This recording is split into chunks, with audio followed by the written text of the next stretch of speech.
నమస్కారం. శకుంతలోపాఖ్యానం నన్నయ్య భట్టు రచించినటువంటిది. సమర్పిస్తున్నది వివి సుబ్బారావు, సహాయచారుల్ని నేను, నాగార్జున ప్రభుత్వ కళాశాల నల్లగొండ నుండి. కవిత్రయం రాసినటువంటి ఉద్గ్రంథము సంస్కృతములోను ప్రపంచ సాహిత్యములోను అతిపెద్ద గ్రంథమైనటువంటి మహాభారతంలో 18 పర్వాలు, 1,00,000కు పైగా శ్లోకాలు ఉన్నటువంటి సంస్కృత భారతమును 28,000 శ్లోకాల పైచిలుకుగా రచించినటువంటి కవిత్రయం. దాని యొక్క తొలి భాగం ఇది, ఆది పర్వంలోనిది. దానిలోనే శకుంతలోపాఖ్యానం ఉన్నది.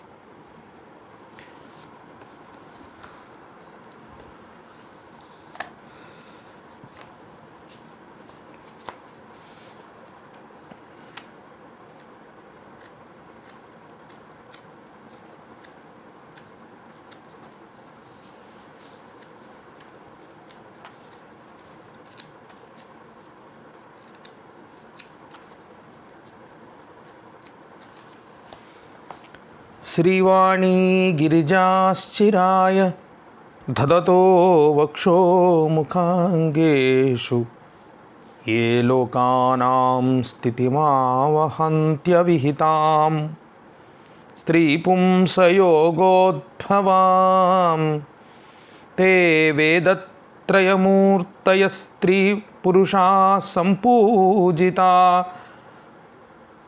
వసురైర్భూయాసు పురుషోత్తమాంబుజభవశ్రీ కంధరాశ్రేయసే. పురుషోత్తమాంబుజభవశ్రీ కంధరాశ్రేయసే. శ్రీవాణీ గిరిజాశ్చిరాయ దదతో వక్షో ముఖాంగేషు ఏ లోకానాం స్థితిమావహంత్యవిహితాం స్త్రీపుంసయోగోద్భవాం తే వేదత్రయమూర్తయస్త్రిపురుషా సంపూజితా వసురైర్భూయాసు పురుషోత్తమాంబుజభవశ్రీకంధరా శ్రేయసే. ఇది సంస్కృత శ్లోకం, సంస్కృత భాషలో రాయబడినటువంటి శ్లోకం. బహుశా అప్పటి వరకు తెలుగు భాష ప్రజల భాషగా ఉన్నప్పటికీ పశ్చిమ చాళుక్యులు, అంటే ఇప్పటి కర్ణాటక ప్రాంతములలో ఉన్నటువంటి పశ్చిమ చాళుక్యుల నుంచి విడిబడి పరిపాలిస్తున్నటువంటి తూర్పు చాళుక్యులు బాంధవ్యము రీత్యా చోళులకు అతి సన్నిహితులు. అంటే కన్నడ తమిళ బంధుత్వం ఉన్నప్పటికీ ప్రజాబాహుళ్యములో తెలుగు భాష ప్రచలితమై ఉండటము చేత తెలుగు కావ్యమునకు పునాదులు పడవలసిన సమయం ఆసన్నమై ఉన్నది గనక ఆ సమయములో తెలుగులో రచన చేయమని కోరి ఉండవచ్చు. కానీ అప్పటికి ఇంకా తెలుగులో శాసనములలో అక్కడక్కడ శిలాశాసనములలో, తామ్ర శాసనములలో 1-2 పద్యాల రూపములో పద్యాలు ఉన్నాయి. పద్య గద్య శాసనములు కనపడతాయి. కావ్య రూపములో ఇంకా పరిఢవిల్లలేదు తెలుగు. ద్రావిడ భాషలలో దక్షిణ భారతదేశంలో మొట్టమొదట సాహిత్యమును కలిగినటువంటి భాష సంస్కృత సాహిత్యమునకు దీటుగా ప్రాచీన సాహిత్యము కలిగిన భాష తమిళ భాష. రెండవ భాష కన్నడ భాష, మూడవది తెలుగు, చిట్ట చివరిది మలయాళం. కాబట్టి దాదాపు క్రీస్తు శకం 1-2 శతాబ్దముల నాటి నుంచి కూడా తమిళ సాహిత్యం ఉంది. 3వ శతాబ్దం నుంచి ఖచ్చితంగా ఉంది అని మనకు చారిత్రకులు చెప్తున్నటువంటి మాట. అంతకంటే ముందు కూడా సంఘ సాహిత్యము, ప్రాచీన సంఘములు జరిగాయని చెప్పి తమిళ సాహిత్యం, తమిళ అభిమానులు, తమిళ భాషా అభిమానులు చెప్తూ ఉంటారు. దాని కాకపోయినప్పటికీ కూడా దాదాపు 2,000 ఏళ్ల సాహిత్యం వాళ్ళకి స్పష్టంగా ఉంది. దాని తర్వాత కన్నడిగులకు దాదాపు 9-10వ శతాబ్దం నుంచి ప్రారంభమై మనకంటే 1.5 శతాబ్దాల ముందు నుంచే దాదాపు సాహిత్యం ఉంది. తెలుగులో నన్నయ్య కాలంలో పునాది పడింది. శ్రీమత్ ప్లస్ ఆంధ్ర, శ్రీమదాంధ్ర. శ్రీమత్ అంటే గౌరవిస్తున్నట్లుగా, శ్రీమత్ ఆంధ్ర మహాభారతం. తెలుగులో రాయబడినటువంటిది కనుక ఆంధ్ర మహాభారతం. ఆంధ్రము అంటే సంస్కృత భాషలో తెలుగు అని అర్థం. తెలుగుకు సమానార్థం ఆంధ్రం. మహాభారతంలో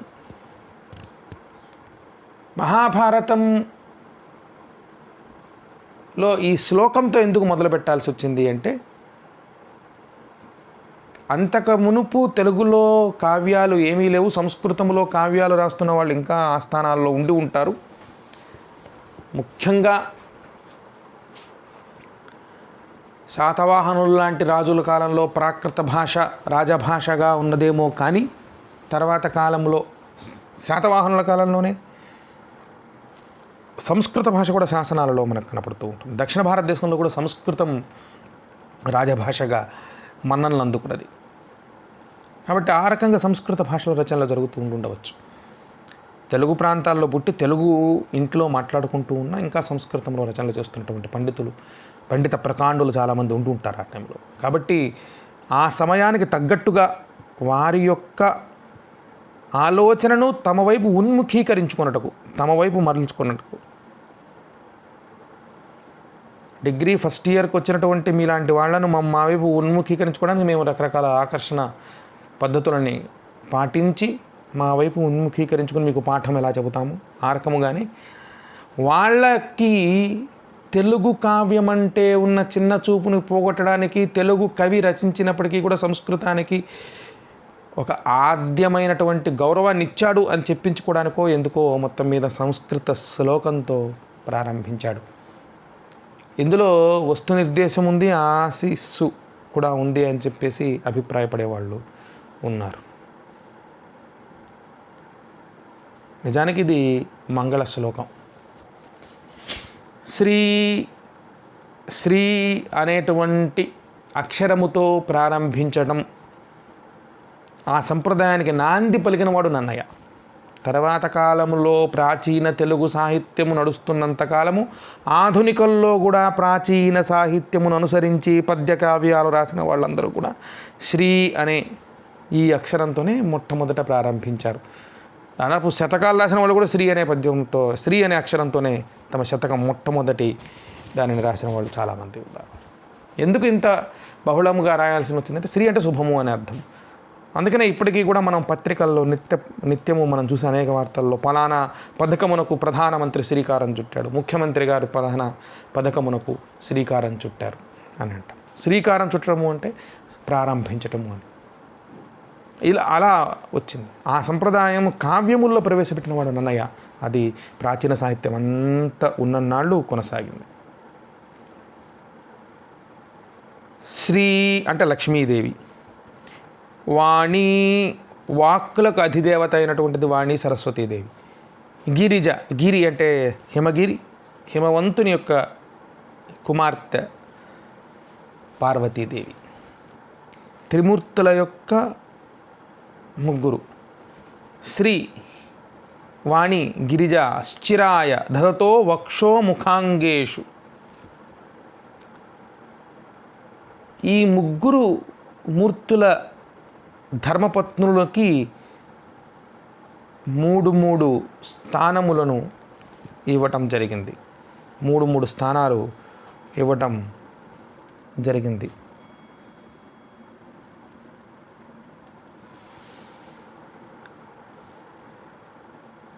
అది మనం దృష్టిలో పెట్టుకోవాలి. మన ప్రాచీన పరంపరానుగతంగా దాన్ని ఇక్కడ ఆయన ప్రస్తావన చేస్తూ ఉన్నాడు. లక్ష్మీదేవిని హృదయస్థానములో కలిగిన వాడు శ్రీ మహావిష్ణువు. బ్రహ్మ విష్ణు మహేశ్వరులు ముగ్గురికి 3 విధులు నిర్వర్తిస్తారు. వాళ్ళు ముగ్గురికి 3 విధులు కేటాయించబడ్డాయి. ఆ 3 విధులు ఏమిటంటే బ్రహ్మ సృష్టికర్త, శ్రీ మహావిష్ణువు స్థితికర్త, మహేశ్వరుడు లయకర్త. సృష్టికర్త సకల సృష్టిలో ఉన్న చరాచరములైనటువంటి పిపీలకము నుంచి బ్రహ్మదాకా ఉన్నవాటనండి సృష్టించుకోగలిగిన వాడు, సృష్టించేవాడు ఆయన. పిపీలకం అంటే చీమ, చీమ దగ్గర నుంచి పైదాకా ఉన్నది, ఇంకా చిన్నవి ఏమైనా ఉంటాయి, అన్నీ కూడా ఆయన సృష్టి. విష్ణువు స్థితికర్త. చతుర్దశ భువనములు, ఈ పైన ఉన్నటువంటి ఊర్ధ్వలోకాలు 7, కింద ఉన్నటువంటి అధోలోకములు 7. ఈ 7 + 7 14 లోకములు ఉన్నాయని చెప్పి నమ్మకం. పాతాళ లోకంతో కలిపి పాతాళ, సుతల, రసాతలాదులు 7 ఊర్ధ్వలోకాలు ఉన్న స్వర్గలోకం, బ్రహ్మలోకం, సత్యలోకం, గోలోకం, ఇలాంటివన్నీ కూడా 7. ఈ 7 లోకాలు మొత్తం 14 లోకాలను పాలించేవాడు, స్థితి కలిగించినవాడు, రక్షణ కల్పిస్తున్నవాడు, అవి ముందుకు నడిచేటట్లుగా చేసేవాడు శ్రీ మహావిష్ణువు. సకలమును లయము చేసేవాడు మహేశ్వరుడు, శివుడు. కాబట్టి ఇక్కడ లక్ష్మీదేవి ఆయన హృదయంలో ఉన్నది, విష్ణువు యొక్క హృదయంలో ఉన్నది. ఆయన హృదయంలో ఉండడం చేత ఆయన లక్ష్మి యొక్క శక్తి చేత, చాలనముతో ఈ సృష్టి చాలనం అంతా కూడా స్థితిని నడిపిస్తూ ఉన్నాడు. అలానే వక్షస్థలములో ఉన్నది శ్రీ మహాలక్ష్మి, ముఖములో ఉన్నది సరస్వతీదేవి. బ్రహ్మదేవుని యొక్క చతుర్ముఖములు, 4 ముఖములు ఉన్నటువంటి బ్రహ్మదేవుని రూపం శిల్పాలలో మనకు కనిపించేది, లేదా మనకు అనేక రూపాల్లో కనిపిస్తుంది. పురాణాల్లో చెప్పబడినటువంటి నిరాకారుడైనటువంటి బ్రహ్మగాది. బ్రహ్మదేవుని యొక్క 4 ముఖములలో 4 వేదములు చదువుతుంటారు. 4 వేదాలకు 4 ముఖాల ప్రతీకలు అని అనుకునేవాళ్ళు చాలామంది ఉన్నారు. కాబట్టి ఆయన యొక్క ముఖస్థానములో వాక్కు నిలిచి ఉన్నది. మనం ఎవరికైనా కూడా వాక్కునకు ప్రధానమైనటువంటి అంగములో, దోహదపడేటువంటి అంగముల్లో జిహ్వ, నాలుక ఒకటి. అంగేషు, అంగములో సగభాగం అర్ధనారీశ్వరత్వం, సగము పురుషుడు, సగము వామభాగం అంటే ఎడమ భాగము పార్వతీదేవికి ఇచ్చేసాడు ఆయన. కాబట్టి ఈ 3 భాగములలో చిరకాలముగా ఉన్నటువంటి వీరు దేవతలందరూ కూడా, ఈ 3 దేవతలందరూ కూడా ఈ లోకములో స్థితి మావహ నిహంత్యాం, స్థితికారకుడు, సృష్టికర్త, నిహంతుడై అంటే లయకారకుడై, స్త్రీ పుంస యోగోద్భవం, యోగము అంటే కలయిక, స్త్రీ పురుషుల యొక్క కలయిక చేత ఉద్భవిస్తూ ఉన్నటువంటి లోకమును సంరక్షిస్తూ ఉన్నటువంటి వేదత్రయమూర్తులు. త్రయీ వేదములు, చతుర్వేదములు ఉన్నాయని మనకు తెలుసు. ఋగ్వేదము, యజుర్వేదము, సామవేదము, అథర్వణ వేదం. అయితే స్థూలముగా ఈ ఋగ్, యజు, సామముగా ఉంటే అథర్వ వేదములో కొంత వేరే ఉంటుంది కనుక ఈ మొదటి 3 వేదములను కూడా వేదత్రయం. ఆ వేదత్రయముల చేత ప్రతిష్ఠించబడిన వారు, పొగిడబడినటువంటి వారు, స్త్రీ పురుష సంపూజితులైనటువంటి వాడు. స్త్రీ పురుషులు ఇరువురి చేత పూజించబడుతున్నటువంటి ముగురమ్మల యొక్క అయ్యలు, భర్తలు. వసురైర్భూయాసు, ఈ భూమికి శ్రేయస్సు కలిగించుగాక, శ్రేయసే. వాళ్ళెవరంటే పురుషోత్తమ అంబుజభవ శ్రీకంధర, పురుషోత్తముడు,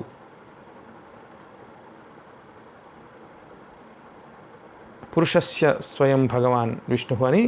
పురుషులలో ఉత్తమోత్తముడు ఎవరంటే ఆయనే ఉత్తముడు శ్రీ మహావిష్ణువు. మిగిలినవన్నీ కూడా స్త్రీతుల్యములైనటువంటివి. ఈ సకల చరాచరము కూడా స్త్రీతుల్యమైనది. ఆయన ఒక్కడు మాత్రమే ఉత్తమ పురుషుడైనటువంటి వాడు, పురుషోత్తముడు. పురుషోత్తమ అంబుజభవ,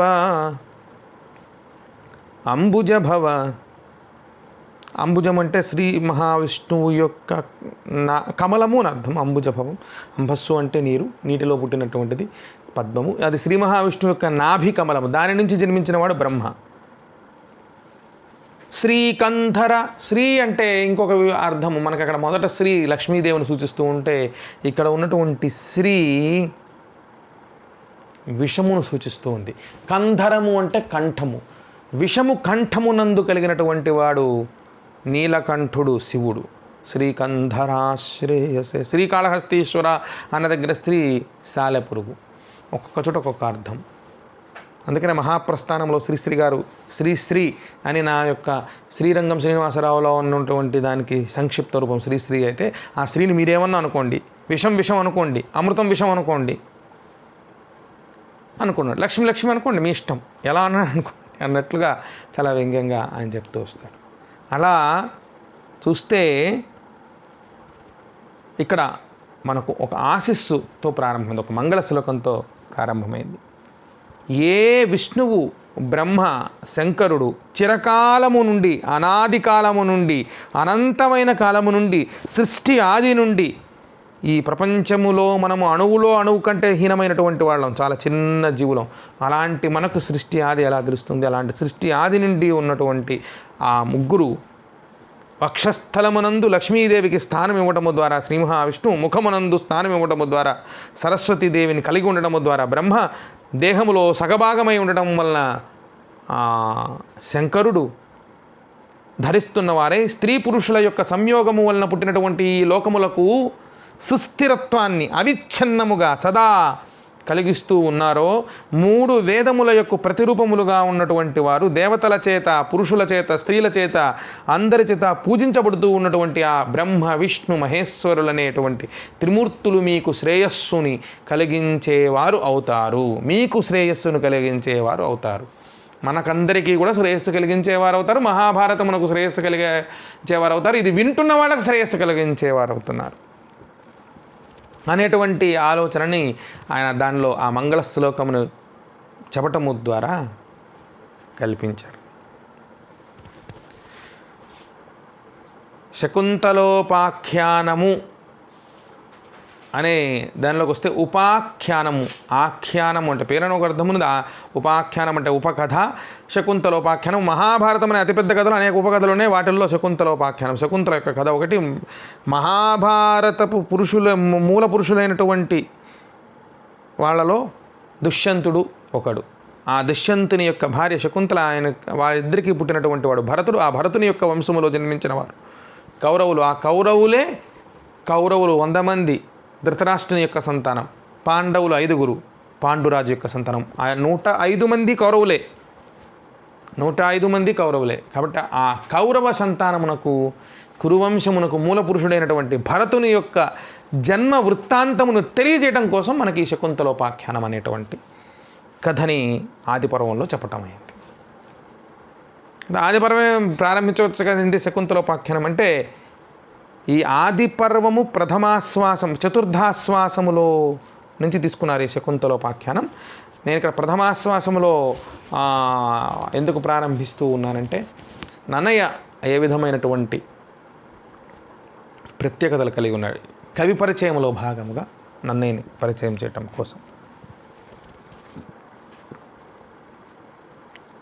సంస్కృత సాహిత్యములో నుంచి తెలుగులోకి వస్తూ ఉన్నటువంటి ఈ కావ్య గంగకు అనుసంధానకర్తగా ఈ శ్లోకమును సృష్టించాడు అని కూడా అనుకోవచ్చు. ఒక అనుసంధానం, ఒక బ్రిడ్జ్ మధ్యలో ఒక అనుసంధానకర్తగా మనకు ఈ శ్లోకాన్ని సృష్టించాడు అనుకోవచ్చు. దీనిలో మంగళ క్రియ చేశాడు.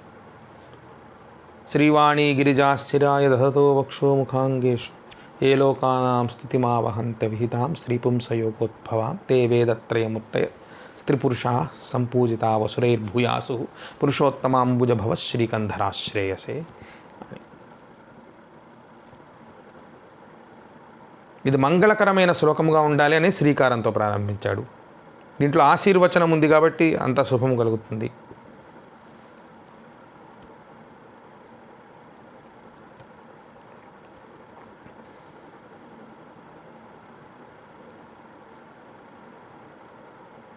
అయితే మనకి ఇక్కడ శివునికి అనేక పేర్లు ఉన్నాయి. శివుడు అంటేనే, శివం అంటే శుభకరం కలిగించేది. శం కరోతి శంకర. శం అంటే శాంతిని కలిగించేది, నెమ్మదినిచ్చేది. ఇక్కడ శ్రీకంధర అనే పదం ఎందుకు వాడాలి? శ్రీకంధరుడు అంటే వ్యుత్పత్తి అర్థం ఏమిటి? శ్రీ అంటే విషము, కంఠమునందు ధరించినవాడు. కంఠమునందు విషము ధరించడం వల్ల మేలు ఏం జరిగింది అంటే లోపములో ఉదరముల లోపల ఉన్నటువంటి లోకములకు ఎటువంటి నష్టము కలగలేదు. శివుని యొక్క ఉదరములోనే సకల లోకములు ఉన్నాయి అనే భావనతో అక్కడ ఆపివేశాడు కనుక ఆయన మేలు చేశాడు. కాబట్టి అలాంటి మేలు పార్వతీ పరమేశ్వరుల్లో కాకుండా మిగిలిన ఇద్దరు జంటలు కూడా అందరూ కూడా చేస్తూ ఉన్నారు అనేది సూచించడం కోసం చెప్పటమైంది. అలానే పురుషోత్తమ శబ్దం శ్రీకృష్ణునికి అన్వర్థకమైనటువంటి శబ్దం. అంతేకాకుండా పురుషోత్తమ శబ్దం ధర్మరాజుకి, అర్జునుడికి, భీష్ముడు లాంటి వాళ్ళకు కూడా చక్కగా అన్వర్తిస్తూ ఉంటుంది. వక్షో ముఖాంగేషు అనేది ఒక సమాహార ద్వంద్వముగా ఆయన చెప్పాడు.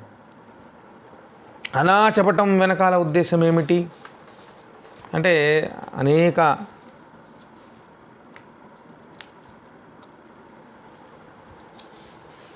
అంటే అది ఒక్కరివి కాకుండా ముగ్గురివి అంటే అక్కడ పాంచాలి యొక్క ఇదిని కూడా చూపించటం, అట్లానే ధర్మత్రయమును చూపించటం.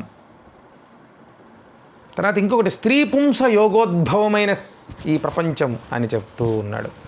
బౌద్ధ జైన మతముల యొక్క ప్రభావము చేత వైదిక ధార్మిక జీవనములో పురుషార్థములలో ఒకటి అయినటువంటి గృహస్థాశ్రమ ధర్మమునకు భంగము వాటిల్లినది గనక దానిని మళ్ళా పునఃస్థాపితము చేసి దాన్ని పరిరక్షించుట కొరకు ఉద్దేశముతో ఈ విధముగా చెప్పాను కొందరు చెప్పారు. అది ఎంతవరకు నిజమో పూర్తిగా చెప్పలేము. అన్నయ్య కాలానికి దాదాపు జైన బౌద్ధ ధర్మముల యొక్క అవశిష్టములుగా మాత్రమే ఉన్నాయి తెలుగు ప్రాంతాల్లో. అంటే ఉత్తమోత్తమైనటువంటిది వేరే సన్యాసాశ్రమములో ఉన్నటువంటి వారికి, సన్యాసాశ్రమములో ఉన్నటువంటి వారికి కూడా మేలు చేసేయగలిగినటువంటి ఒకే ఒక ఆశ్రమము గృహస్థాశ్రమం. పురుష ఆశ్రమముల్లో 4 ఆశ్రమములు: వానప్రస్థాశ్రమము, మోక్షం, సన్యాసాశ్రమం. సకల బంధముల నుంచి దూరమైనటువంటి సన్యాసాశ్రమము, వానప్రస్థాశ్రమం. అన్ని బాధ్యతలు తీరిన తర్వాత వనములకు ప్రస్థానం అనుసరించడం. బ్రహ్మచర్యం మొట్టమొదటిది. సకల విద్యలను నేర్చుకునేటువంటిది బ్రహ్మచర్యం.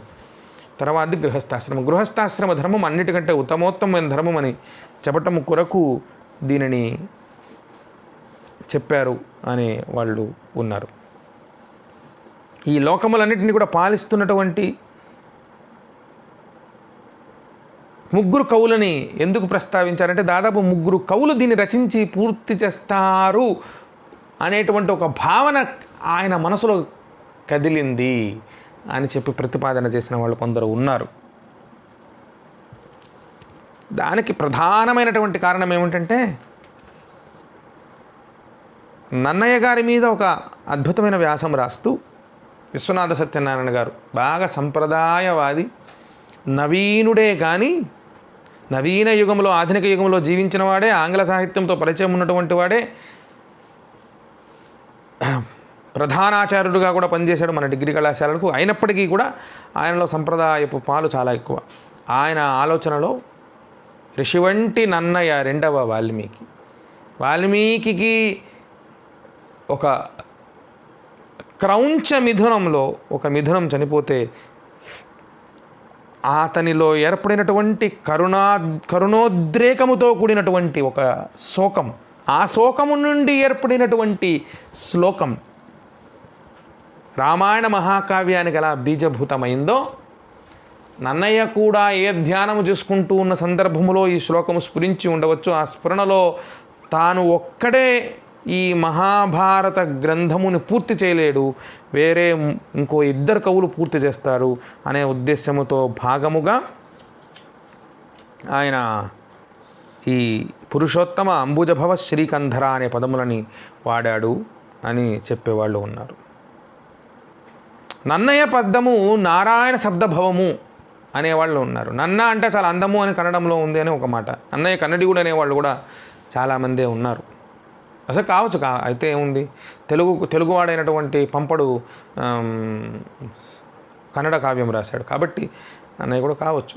నన్నయ్య అనే పదం మనకు తెలుగు వాళ్ళు ఎవరు పెట్టుకున్నగా చూడలేదు మనం తర్వాత కాలంలో ఎక్కడ. నన్న శబ్దము నారాయణ శబ్దభావము, అందుకని పురుషోత్తమ మొట్టమొదట భాగములు 2.5 పర్వములు తాను రాస్తున్నటువంటి భాగములు. మొదట ప్రారంభము పురుషోత్తముడు. నిజానికి బ్రహ్మ విష్ణు మహేశ్వరుడు. మనకు అన్వయక్రమము చూస్తే మనం సాధారణంగా చెప్పేటువంటిది ఎక్కడ చూసినా కూడా అన్వయక్రమం చూస్తే బ్రహ్మ విష్ణు మహేశ్వరుడు. ముందు బ్రహ్మ ఉండాలి. కానీ ఇక్కడ బ్రహ్మపదమును వాడకుండా పురుషోత్తముని యొక్క పదం వాడాడు. కృష్ణ పరమాత్మని అనుసరిస్తూ అంటే విష్ణు యొక్క పదాన్ని వాడాడు, పురుషోత్తమ పదం వాడాడు. అంటే నన్నయ్య అనేటువంటి పదము నారాయణ శబ్దభావము గనక మొదటి భాగము నారాయణుడుగా ఉన్నటువంటి తాను పూర్తి చేస్తాడు. తర్వాత అంబుజభవుడు కవి బ్రహ్మ, ఉభయ కవిమిత్రుడు అనే బిరుదు పొందినటువంటి వాడు కవి బ్రహ్మ తిక్కన సోమయాజి, ఆయన పూర్తి చేస్తాడు. శ్రీకంధర శంభుదాసు అనే బిరుదు పొందినటువంటి ఎర్రాప్రగడ పూర్తి చేస్తాడు అని ఆ అన్వయములో రాశాడు. దానికి అనుగుణంగానే శ్రీ, వాణి, గిరిజ, పురుషోత్తమ, అంబుజభవ, శ్రీకంధరాశ్రయస్ అని మళ్ళీ అవతారికలో మొట్టమొదటి వచనం ఈ శ్లోకం అయిపోగానే తెలుగు పద్యం రాలేదు ఆయన.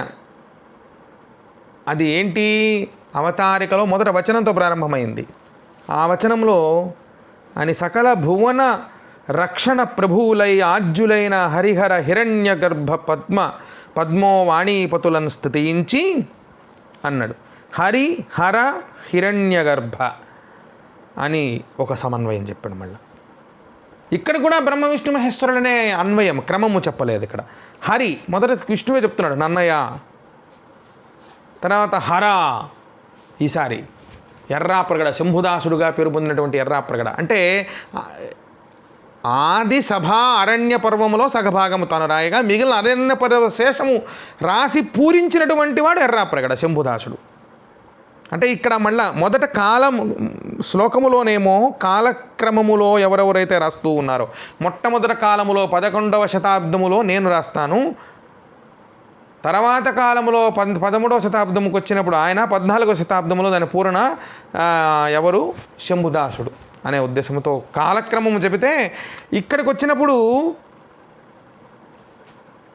ఈ అన్వయం ఎలా చెప్పాడు అంటే ఈ మహాభారత పూరణ క్రమం మొదట ఈ 2 పర్వములు, తర్వాత అరణ్యపర్వ శేషము, అరణ్యపర్వం సగభాగము, ఆ తర్వాత అరణ్యపర్వ శేషం పూరించినటువంటి వాడు ఎరన. ఆ తర్వాత 15 పర్వాలు విరాట పర్వము మొదలుకుని స్వర్గారోహణ పదం వరకు ఉన్నటువంటి 15 పర్వాలు నిరాటంకంగా రచించి పూర్తి చేసినటువంటి వాడు హిరణ్య గర్భుడు అంటే బ్రహ్మ. హిరణ్యము గర్భమునందు కలిగినవాడు అంటే బ్రహ్మాండము తన ఎందు గర్భమునందు కలిగినవాడు బ్రహ్మ అని సకల భువన రక్షక ప్రభువులై ఆజ్యులైన హరిహర హిరణ్య గర్భ పద్మోవాణీపతులను స్తుతించి, పద్మ ఉమా వాణీపతులను స్తుతించి అని ప్రారంభించాడు. వచనము కూడా అని ప్రారంభించాడు. దీనిని కూడా మన వాళ్ళు విశ్లేషకులు కొంతమంది ఏమని విశ్లేషించారు అంటే అని అంటే 2 అర్థాలు మామూలు. అని అంటే అన్నాను అని పూర్తి చేయకుండా అసమాపక క్రియగా అని అనేటువంటి పదం. అని అంటే యుద్ధం అనే అర్థం ఉన్నది. అంటే ఈ మహాభారతమే యుద్ధము కనుక యుద్ధాన్ని సూచిస్తూ అని. ఆ అని ఎందుకంటే సకల భువన రక్షణ కొరకు, దానికి ప్రభువులైనటువంటి వారు ఆజ్యులైనటువంటి వారు హరిహర హిరణ్య గర్భ. తత్ప్రసాదమాసాదిత నిత్య ప్రవర్ధమాన మహీ మహారాజన్య నిభుండు నిజభుజ విక్రమ విజితారాతి రాజనిహవుండు నిఖిల జగజ్జేయమాన నానాగుణరత్న రత్నాకరుండవై పరుగుచున్న రాజరాజ నరేంద్రుండు. తెలుగులో మొట్టమొదటిసారి ఆయన రాసినటువంటి పద్యం రాజకులైక భూషణుడు రాజమనోహరుడన్యరాజ తేజోజయశాలి శౌర్యుడు విశుద్ధయ శరదిందు చంద్రికారాజిత సర్వలోకుడు అపరాజిత భూరి భుజా కృపాధారాజల శాంత శాత్రవ పరాగుడు రాజమహేంద్రుడున్నతిన్. ఇంత కూడా సంస్కృత పద భూయిష్టములే. రాజకులైక భూషణుడు డుమూల్లో ప్రథమ విభక్తిలో డుమూలు చక్కడ్డు రాజమనోహరుడ్డు అన్యరాజ తేజోజయశాలి శౌర్యుడు విశుద్ధయ శరదిందు చంద్రికారాజిత సర్వలోకుడు అపరాజిత భూరి భుజా కృపాణరాధారాజల శాంత శాంత్రవ పరాగుడు రాజమహేంద్రుడు ఉన్నతము అనే పదము సంస్కృతమైన ఉన్నతిన్న ఇన్ అనేది చేరింది కాబట్టి తెలుగు అవుతుంది. మళ్ళా చంద్రవంశములో అలంకారములే ఉన్నవాడు అని. భరతుని యొక్క వంశము కురువంశము, ఊర్వశి పురూరవుల యొక్క వంశము చంద్రుని యొక్క వంశము, చంద్రవంశము వీళ్ళు. రాముడు ఇక్ష్వాకకుల తిలకుడు, అతను సూర్యవంశస్థుడైతే పాండవులు చంద్రవంశస్థులు. బాదామి చాళుక్యులు మేము సూర్యవంశస్థులం అని చెప్పుకున్నప్పటికీ ఎందుకునో వాళ్ళ నుంచి విడబడినటువంటి వాళ్ళు మేము వేరుగా ఉండాలి, మా శాఖ వేరుగా ఉండాలి అనుకున్నారో ఏమో కానీ మేము చంద్రవంశం వాళ్ళని చెప్పుకోవడం ప్రారంభించారు. కాబట్టి వంశాలు అంతా క్లియర్గా ఉన్నాయి, అర్థమవుతుంది మీ అందరికీ. అరే వేరే ఇంకా కథలు చాలా ఉన్నాయి దీనిలో. నన్నయ్య గారి తాతగారు ఆ రోజుల్లో ఏంటంటే ఒక సువర్ణ ఇది తయారు చేసి దానిలో నుంచి రాజుగారిని కూర్చోబెట్టి కొన్ని మంత్రాల ద్వారా ఆయన గర్భము నుంచి, ఆ సువర్ణ గర్భము నుంచి అంటే హిరణ్య గర్భం బ్రహ్మ యొక్క గర్భం నుంచి వస్తున్నట్టుగా ప్రతిపాదించి తీసుకుని వచ్చి అతన్ని సుక్షత్రియుడని చెప్పి చేయటం, కొన్ని వంశాలు ఆపాదించడం, ఇవన్నీ కూడా జరుగుతూ ఉండేది. రాజరాజ నరేంద్రుని యొక్క యశస్సునకు కారణము రాజరాజ నరేంద్రుడు గొప్ప చారిత్రక పురుషుడు అవడానికి కారణం ఏమిటంటే ఒక మహాభారతం. ఈ రోజున తెలుగు మహాభారతం ఉండటం చేత, నన్నయ్య గారు రాయటం చేత, నన్నయ్య గారు ఆయనకు అంకితం ఇవ్వడం చేత ఆయన యొక్క యశస్సు చిరకాలం నిలిచిపోయింది అంతే. ఇంక ఇతరత్ర కారణాల వల్ల ఆయన వీరుడు సూర్యుడు అయితే కాదు. కాకపోతే తనను కాపాడుతున్నటువంటి, తనకు అన్ని రకాల సహాయం చేస్తున్నటువంటి రాజుగారిని ఆస్థానంలో కుల పురోహితుడిగా ఉన్నటువంటి వాడు అంతకంటే మరి ఎక్కువగా దాటి ఆయన అసలు విషయాన్ని చెప్పలేడు కదా. అందుకని ఆయన పాపం పొగుడుతూ చెప్పాడు, రాజకుల ఏకభూషణు రాజమనోహరుడు అన్యతేజో జయశాలి. ఇవన్నీ ఎక్కువగా చెప్పామనుకోండి పొగిడాడో తిట్టాడో కూడా తెలియదు. కాబట్టి కొంచెం బాగా ఉత్ప్రేక్షించి చెప్పాడు కాబట్టి ఆ రకంగా చూస్తే ఆయన అన్యథా మనకు ఆయన విషయం అసలు విషయం చెప్పేశాడని కూడా అనుకోవచ్చు. సరే, ఏదేమైనా నా అభిప్రాయం లేకపోతే ఇంకొకటి అభిప్రాయం కాదు. ఆ శ్లోకం రాయటం వెనకాల ఉన్న కథ అది. ఇలా మొదట సంస్కృత శ్లోకం, తర్వాత దాంట్లో ఒక కాలక్రమణ సూచన, తర్వాత వచనంలో యుద్ధానికి సూచనం, తర్వాత తెలుగులో తాను ఎవరికైతే అంకితం చేశాడో ఆ రాజుగారి యొక్క ఇదిని చెప్పాడు. చెబుతూ దీనంతా కూడా అవతారిక అని పిలుస్తారు. అవతరణ అంటే కిందకు దిగి వచ్చినది అని అర్థం. అవతారము అనే పదం అలానే వచ్చింది, కిందకు దిగి వచ్చినది అని. ఇక్కడ అవతారిక అనే పదం చెప్పడం వెనకాల ఏమిటంటే ఇది అవతరిస్తూ ఉన్నది, ఈ గ్రంథం అవతరిస్తూ ఉన్నది అనే ఉద్దేశంతో చెప్పటం. ముందు మాట అనుకోవాలి, ప్రిఫేస్, ప్రియాంబుల్. రాజ్యాంగంలో ప్రియాంబుల్ ఒక్కొక్కరు ఒక్కొక్క పదం వాడుకుంటారు. 4 వర్డ్ ఇంగ్లీష్లో రకరకాలు, ముందు మాట, ఆముఖం, ఇంకా ఏవేవో రకరకాలుగా వాడుకుంటూ ఉంటాం. వాటిల్లో భాగం ఈ అవతారికలో ఈ అవతారిక సంప్రదాయం ప్రారంభించిన వాడు కూడా ఈయనే. ప్రారంభించాడు కానీ ఆయన మొత్తం రాజుగారిని పొగిడాడు. సరే, కృతి భర్తగా తను ఎవరికైతే అంకితం చేశాడో అతన్ని పొగిడాడు. ఆ పొగుడుతూ ఎన్నో విషయాలు మనకి చెప్పే ప్రయత్నం చేశాడు. దీనిలో ఆయన తాను ఏ విధంగా రాయబోతూ ఉన్నాడు, తనకున్నటువంటి సవినయముగా తనకున్నటువంటి పరిమితులను చెప్పాడు. మహాభారతం యొక్క గొప్పతనాన్ని చెప్పాడు. అలానే తనకు సహాయం చేస్తున్నటువంటి తన స్నేహితుడు నారాయణ భట్టుని స్మరించుకున్నాడు. అట్లానే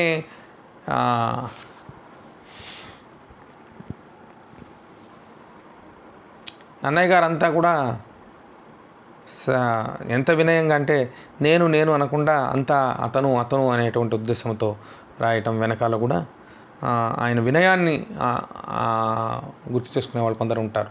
చాలామంది అభిప్రాయపడుతూ ఉన్నారు. తన కుల బ్రాహ్మణుడు అనురక్తుడ విరల జపహోమ తత్పరుడు విపుల శబ్దశాసనుడు సంహితాభ్యాసుడు బ్రహ్మాండాది నానా పురాణ విజ్ఞాన నిరతుడు పాత్రుడు ఆపస్తంభసూత్రుడు ముద్గల గోత్రజాతుడు సద్వినుతావదాత చరితుండు లోకజ్ఞుడు భయ భాషా కావ్య రచనాభిశోభితుడు సత్ప్రతిభాభియోగ్యుండు నిత్య సత్యవచనుడు అత్యమారాధిపాచార్యు సుజనున్నన్నపార్యుంజూచి పరమధర్మ విధుడు పరచాళుక్యాన్వయ భరణుడిట్లనీయ కరుణతోడన్.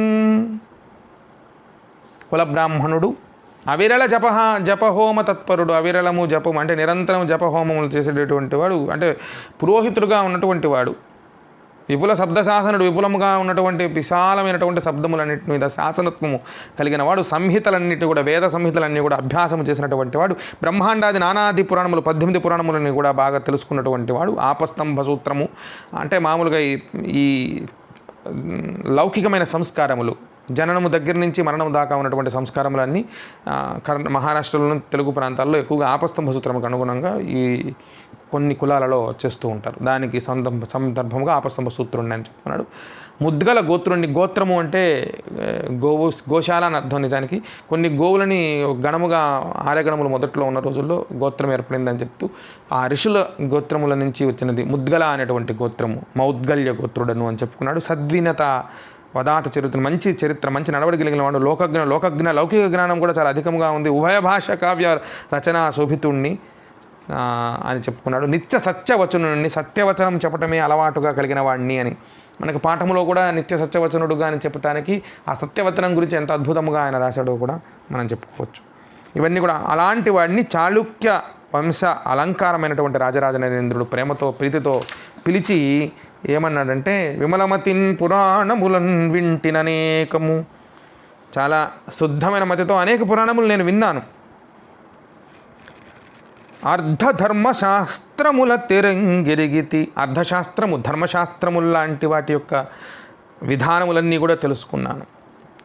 ఉదాత్తరసాన్విత కావ్య నాటక క్రమముల్ పెక్కు సూచితి. చాలా గొప్పవిగా ఉన్నటువంటి రసాన్వితములైనటువంటి కావ్యములు, నాటకములు చూశాను, చదివాను.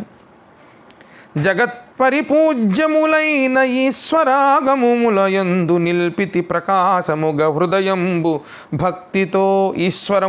ఈశ్వరుని తలంచే, శివుని పూజించే విధానాలు, గ్రంథాలు, వాటి ఆగమములన్నీ కూడా చాలా హృదయము, భక్తి చిత్తము, నిశ్చలమైన స్థితితో, శ్రద్ధతో నేను చదివి ఉన్నాను అని చెప్పాడు. ఆయనను నాకు అనవరతంబు ప్రతి సమయములో కూడా శ్రీ మహాభారతమందుల అభిప్రాయము పెద్దదై ఉండు. పంచమ వేదముగా కీర్తించబడేటువంటి మహాభారత ఇతిహాసము అంటే ఇది ఇలా జరిగింది అంటే చరిత్ర లాంటిది, ఇది ఇలా జరిగింది. రామాయణము, మహాభారతము, ఇతిహాసము. ఇందాక చెప్పామే బ్రహ్మాండాది పురాణములు. బ్రహ్మాండ పురాణము, బ్రహ్మ పురాణము, బ్రహ్మ వైవర్త పురాణము, లింగ పురాణము, కూర్మ పురాణము, నారద పురాణము, ఇంకేదో పురాణము, ఆ పురాణము మొత్తం 18 పురాణాలు. దానికి కూడా ఒక శ్లోకం ఉన్నది గుర్తుపెట్టుకోవడానికి. ఈ 18 పురాణములు. ఇవి పురాణములు కావు. మహాభారతము, రామాయణములు రెండు కూడా ఇతిహాసములు. దాని మీద నాకు చాలా పెద్ద గౌరవమైనటువంటి అభిప్రాయం ఉంది. ఇవి ఏనున్ సతతంబు నాయడకరంబిష్టంబులయ్యుండు పాయవు భూదేవ కులాభితర్పణ మహీయ ప్రీతిన్ భారత శ్రవణాసక్తియు పార్వతీపతి పదాబ్జధ్యాన పూజా మహోత్సవం సంతత దానశీలయతు శాశ్వత సాధు సంగత్యమున్. ఈ లక్షణాలన్నీ కూడా నాలో ఉన్నాయని రాజుగారు చెప్పుకున్నారు. పార్వతీపతిని నిరంతరము ధ్యానం చేయటం, దానశీలత కలిగి ఉండటం, శాశ్వతముగా సాధు సాంగత్యము కలిగి ఉండడం, భారత శ్రవణాసక్తి కలిగి ఉండడం, అలాంటి వాటిల్లో ఒకటైనటువంటి దీన్ని మరియు అదీనుగాక హిమకరుడు తొట్టి పూరు భరతేశ కురు ప్రభు పాండు భూపతుల్ క్రమమున వంశకర్తలనగ మహినొప్పన్ అస్మదీయ వంశమున ప్రసిద్ధులై విమల సద్గుణ శోభితులైన పాండవోత్తముల చరిత్ర నాకు సతతంబు వినంగ అభిష్టమెంతయున్. మా వంశములో పురూరవుడు, భరతుడు, కురువు మొదలైన ప్రభువులు పుట్టగా వారి వంశాన్వయములో జన్మించినటువంటి పాండవులు, ధర్మానురక్తులైనటువంటి పాండవులు శ్రీకృష్ణుని యొక్క ప్రీతిపాత్రులైనటువంటి పాండవుల యొక్క చంద్రవంశములో జన్మించారు వాళ్ళు మా పూర్వీకులు కనుక వాళ్ళ యొక్క కథలు వినాలి అనే కోరిక నాలో మెండుగా ఉన్నది. మన పూర్వీకుల కథలు మనం వినాలి అనేటువంటి కోరిక మనలో మెండుగా ఉండటం అనేది సర్వసాధారణమైన విషయం. ఇప్పుడున్న కాలంలో ఉండకపోవచ్చు, ఇప్పుడు ఉన్నటువంటి ఈ డిజిటల్ కాలంలో కాకపోవచ్చు. విచిత్రం ఏమిటంటే నవీన విశ్వవిద్యాలయాల్లో శాస్త్రీయ సంగీతంలాగా అంటాడు ఖడ్గ సృష్టిలో ఒక కవితా ఖండికలో శ్రీశ్రీ గారు, నవీన విశ్వవిద్యాలయాల్లో ఈ నవీనమైనటువంటి ఈ వేదికల మీద ఈ వేదికల మీద ఈ పురాణాల్లో నుంచి కొన్ని భాగాలు విలువలు చెప్పడం అనేది కొంత విచిత్రమైనటువంటి పరిస్థితి ఇప్పుడున్నటువంటి పరిస్థితుల్లో చెప్పాల్సిన అవసరం ఏర్పడింది. కాబట్టి అలా మా పూర్వీకులైనటువంటి వాళ్ళని వినాలి అనే కోరిక మాకు మెండుగా ఉంది, కాబట్టి ఆ కథ వినాలి అన్నాడు. జననుత కృష్ణద్వైపాయన ముని వృషభాభిహిత మహాభారత బద్ధ నిరూపితార్థమేర్పడ తెనుంగొను రచయింపుము మధిక ధీయుక్తిమెయిన్. జననుత కృష్ణద్వైపాయన ముని వృషభాభిహిత మహాభారత బద్ధ నిరూపితార్థమేర్పడ తెనుంగున రచయింపు మధిక ధీయుక్తిమెయిన్. జనుల చేత నుతించబడేటువంటి కృష్ణద్వైపాయనుడు. ద్వీపము అంటే తెలుసు మీ అందరికీ, చుట్టూతా నీరు ఆవరించబడింది. కృష్ణ అంటే నల్లటి. ద్వైపాయనుడు అంటే ఒక పడవలో పరాశర మహర్షికి మత్స్యగంధి అయినటువంటి సత్యవతికి జన్మించిన వాడు కనుక ద్వైపాయనుడు. నల్లగా ఉన్నాడు కాబట్టి కృష్ణద్వైపాయనుడు. కృష్ణద్వైపాయనుడు వేదములను అనంత రాశిగా ఉన్నటువంటి వేదములను 4గా విభజించాడు కాబట్టి వేదవ్యాసుడు. విభజన చేసేది వ్యాసము. 2 అర్ధభాగములుగా వృత్తమును విభజన చేసేటువంటి దాన్ని వ్యాసము అని పిలుస్తాం గణితంలో. అలానే ఇక్కడ కూడా వేదవ్యాసుడు అంటే విభజన చేశాం, అందుకని వేదవ్యాసుడు వేదములను విభజన చేసినాడు. ఆయన అసలు పేరు కృష్ణద్వైపాయనుడు. పరాశరాత్మజుడు, పరాశరుని యొక్క సాత్యవతేయుడు, సత్యవతి యొక్క కుమారుడు. జననుత కృష్ణద్వైపాయన ముని వృషభుడు. మునులలో వృషభుడు. వృషభత్వము శ్రేష్టత్వమునకు చిహ్నముగా చెప్పబడింది. ఎద్దు అంటే ఎద్దు లాంటి వాడు అని కాదు ఇక్కడ. ముని వృషభుడు. సౌరభేయము అని ఎందుకు ఇక్కడ చెప్పాడు అంటే, సౌరభేయం అంటే వృషభము, ఎద్దు అని అర్థం. శ్రేష్టత్వమును చూపించటం కోసం ఈ పదమును వాడాడు. వృషభాభిహిత, అతనికి హితమైనటువంటి మహాభారత బద్ధ నిరూపితార్థం, వేదవ్యాసుడు రాసినటువంటి అర్థము చెడకుండా తెలుగులో రాయాలి. అప్పటికే కన్నడములో వీళ్ళ పూర్వీకులు ఎప్పుడైతే విభజన చెందకుండా ఉన్నటువంటి పశ్చిమ చాళుక్యుల యొక్క కుదురులో వీళ్ళు ఉన్నప్పుడు, వీళ్ళ మాతృభాష కన్నడం కాబట్టి ఆ భాషలో రాయబడినటువంటి 2 సార్లు రాయబడిన మహాభారతం